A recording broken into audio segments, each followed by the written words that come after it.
नमस्कार मित्रों, यही है सही भारत यही है सही भारत यूट्यूब चैनलમાં આપનું હાર્દિક સ્વાગત છે। મિત્રો, અમદાવાદ સિટી અને બીજા મોટા સિટી અને ગ્રામ્ય વિસ્તારોની અંદર ગુંડાઓનો જે આતંક છે અને એ ગુંડાઓના જે વિડીયો વાયરલ થઈ રહ્યા છે એ તમે વારંવાર રોજે રોજ જુઓ છો। અનેક વિસ્તારોની અંદર કેટલીક જગ્યાએ તો પોલીસને દોડાવી છે, પોલીસની સામે તલવારો લઈને ઉભા રહે એટલે પોલીસે સ્વાભાવિક છે પોતાના સ્વ બચાવ માટે જગ્યા છોડી દેવી પડી। પોલીસ ઉપર હુમલાઓ થાય છે, નિર્દોષ લોકોની ઉપર હુમલા થાય છે, નિર્દોષ લોકોની ઉપર અનાચાર થાય છે। આવું રોજે રોજ ગુજરાતમાં બની રહ્યું છે। એક દિવસ એવો નથી જતો કે ગુજરાતની અંદર આવી ઘટનાઓ ના બની હોય।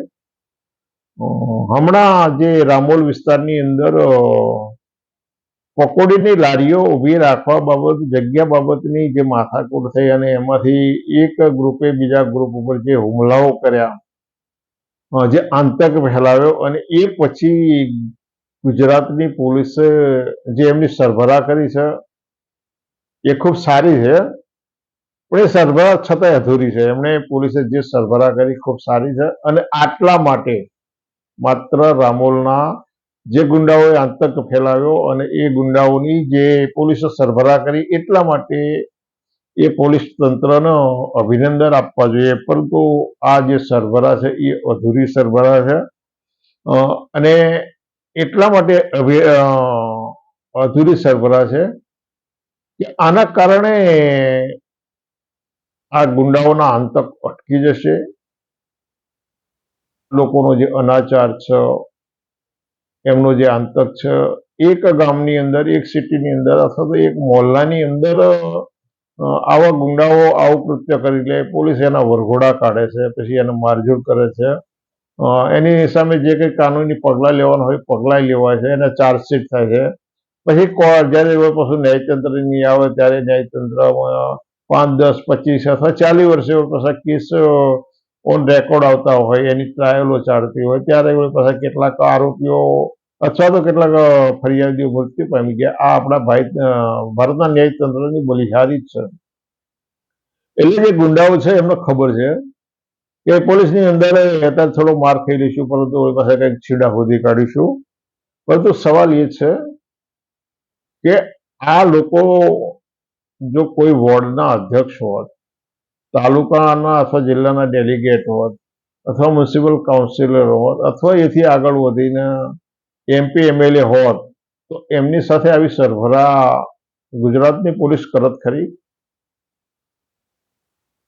ગુજરાતના ગૃહ ખાતાનો હવાલો સંભાળનાર ભાઈ શ્રી હર્ષ સંઘવી વારંવાર એમ કહે કે કાયદામાં રહેશો તો ફાયદામાં રહેશો, બીજી ઘણી બધી વાતો કરવામાં આવે, પરંતુ સવાલ એ છે કે આ લોકોની જે સરભરા થઈ એવી સરભરા જેણે ખેસ ધારણ કરેલા છે એવા વોર્ડના અધ્યક્ષ, તાલુકા જિલ્લાના ડેલિગેટ, MP MLA હોત તો આ લોકોની આવી સરભરા થાત નથી થઈ, ક્યારેય નથી કર્યું। એવા સેંકડો બનાવો તમારી નજર સામે છે અને એના ઘણા બધા કારણો છે, પરંતુ એ પહેલા આપણે એવું વિચારીએ કે ભાઈ આ લોકો જે આવા કૃત્યો કરી રહ્યા છે ને એમના ગોડફાધર કોણ છે, એમના બૌદ્ધિક ગોડફાધરો કોણ છે, એમના રાજકીય ગોડફાધરો કોણ છે? તો એમના જે રાજકીય ગોડફાધરો છે એમનો ઇતિહાસ જોઈએ ને એમના વાણી વર્તન ને વ્યવહાર જોઈએ તો એમાંથી આ લોકોને પ્રેરણા મળે છે। આવા જે દુષ્કૃત્યો કરી રહ્યા છે એમના જે રાજકીય ગોડફાધરો છે એમના વાણી વ્યવહાર અને એમના કૃત્યોને તમે તપાસો તો એમાંથી આ લોકોને પ્રેરણા મળે છે। ગુજરાતમાં એક ધારાસભ્ય 376નો આરોપી છે, હાઈકોર્ટે આદેશ કર્યો છે કે આની ધરપકડ કરો અને છતાં એ ભાઈશ્રીની ધરપકડ નથી થઈ। આજે ભારતના કેન્દ્રીય કેબિનેટની અંદર CR પાટીલ નામના એક ભાઈ મિનિસ્ટર છે, પરંતુ અખબારી હવાલો એવું કહે છે કે એમની સામે 107 જેટલી ફરિયાદો થયેલી છે અનેક બુટલેગરોની સાથે સત્તાધારીઓએ સ્ટેજ શેર કર્યા છે અને સાથે સાથે બેઠેલા હોય અનેક એવા આરોપીઓ છે ગુંડાઓ એની સાથે આ લોકો કંઈક લગ્ન સમારંભમાં અથવા તો બીજી રીતે હળતા મળતા હોય છે. કેટલાક આરોપીઓનું સન્માન કરવામાં આવ્યું છે. એમાં ખાસ તો બિલ્કિસ બાનુના જે આરોપીઓ હતા કોર્ટે જેને કાનૂને સજા કરી છે એવા આરોપીઓને એમનું સદવર્તનના એક બહાનું આગળ ધરી અને એને તમે મુક્ત કરી દીધા અને મુક્ત કર્યા પછી પણ સુપ્રીમ કોર્ટના આદેશથી ફરી એ લોકોએ એ ગુનેગારોએ પાછા જવું પડ્યું. અનેક વિપક્ષી નેતાઓનું અપમાન કરનારા લોકોને રાજકીય મોટિવેશન મળ્યું છે. વિપક્ષના નેતાઓ એટલે વિરોધ પક્ષ તો હોવો જરૂરી છે. ભારતીય લોકશાહીના જતન માટે, ભારતીય લોકશાહીના સંવર્ધન માટે ભારતમાં વિરોધ પક્ષ હોવો જરૂરી છે. એ વિરોધ પક્ષનું નામ ક્યારેક કોંગ્રેસ હોય, ક્યારેક ભાજપ હોય, ક્યારેક જનતા દળ હોય, જનતા મોરચો હોય અને બહુજન સમાજ પાર્ટી હોય. એ વિરોધ પક્ષના નામ બદલાતા જાય, પરંતુ વિરોધ પક્ષ હોવો અનિવાર્ય છે. પરંતુ એવા વિરોધ પક્ષના જે કોઈ અગ્રણી હોય એનું અપમાન કરવામાં આવે, એની સામે જૂતું ફેંકવામાં આવે અથવા તો એની સામે બીજો કોઈક અપશબ્દો વાપરવામાં આવે તો એવા લોકોના રાજકીય રીતે એને બઢતી મળી છે, એને રાજકીય રીતે સમર્થન મળ્યું છે. હલકી ભાષાઓ બોલાવો, એકદમ કનિષ્ઠ પ્રકારની ભાષાઓ બોલનારા લોકોનું પણ આવું સમર્થન મળ્યું છે. આતંકી હુમલાઓ કરનારા લોકોએ પણ આવા કેસ ધારણ કર્યા હોવાનું નોંધાયું છે. ગુજરાત કેબિનેટમાં મંત્રી બનેલા અને હાઈકોર્ટે જેની ગેરરીતિઓ પુરવાર કરી છે એવા લોકોએ પણ 5 વર્ષ સુધી મંત્રી તરીકે ટકી રહ્યા છે. પોતાની ધારાસભાની સીટ માટે મતની અંદર ગોલમાલ કરી છે અને એવું ગુજરાતની હાઈકોર્ટે પુરવાર કર્યું છે અને એવા લોકો 5 વર્ષ સુધી કેબિનેટ મંત્રી તરીકે ટકી રહ્યા છે.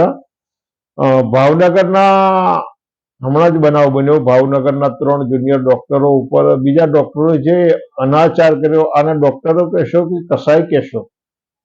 જ્યારે તમારા પોતાના દીકરા ઉપર આવો અનાચાર કરવામાં આવે ત્યારે તમે આ ડોક્ટરને શું કહેશો? તમે ડોક્ટર કહેશો? ખરેખર ડોક્ટર ના કહી શકાય, આને કસાઈ કહેવાય. આ તબીબી કસાયો કહેવાય કે જેને આવું કર્યું. મહિલાઓ કુસ્તીબાજ સાથે યૌન શોષણ કરનારા આરોપીની સામે લાંબા સમય સુધી ફરિયાદ ન નોંધાય અને અતિશય ઉપહાસ થયા પછી એમના સુપુત્રોને ટિકિટ આપવામાં અનેક એવા ગુનેગારો હતા એની વકીલાત કરવામાં આવે અને એવા વકીલ રામ જેઠમલાણી જેવાને વળી પાછા રાજ્યસભાના સભ્ય બનાવી અને એમને મિનિસ્ટર બનાવવામાં આવે.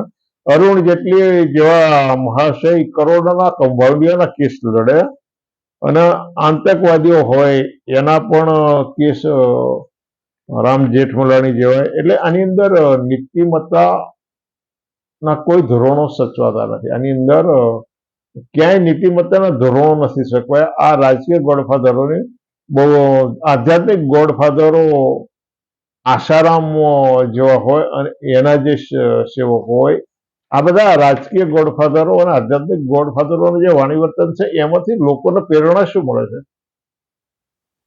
એમને પ્રેરણા એ મળે કે ભાઈ આપણા બોસે પણ આ રીતે કર્યું, એમની પર આટલા બધા કેસ છે.